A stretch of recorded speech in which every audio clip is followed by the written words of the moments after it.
लातूर जिल्ह्यातील रेणापूर तालुका प्रसिद्ध आहे रेणुका देवी देवस्थानाविषयी।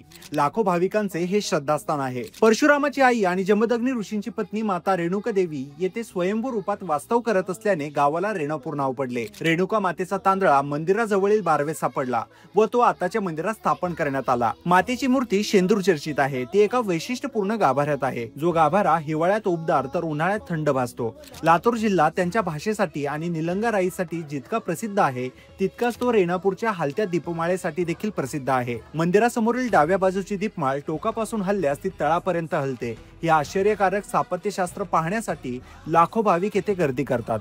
पूर्वी दीपमाळ हलवल्यास मंदिराजवळील बारवेत बुडबुडे उठत, पण बारवेच्या डागडुजीनंतर ते बंद झाले। दरवर्षी विजयादशमीला सासूरवाशील लेकी देवीची ओटी भरण्यासाठी येतात। रेणापूरची रेणुका माता अनेक भाविकांची कुलस्वामिनी देखील आहे।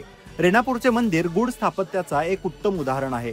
तर मित्रांनो, तुम्ही कधी या रेणापूरच्या रेणुका देवीला गेले आहात का, हे मला कमेंट मध्ये नक्की सांगा आणि मला फॉलो करायला विसरू नका।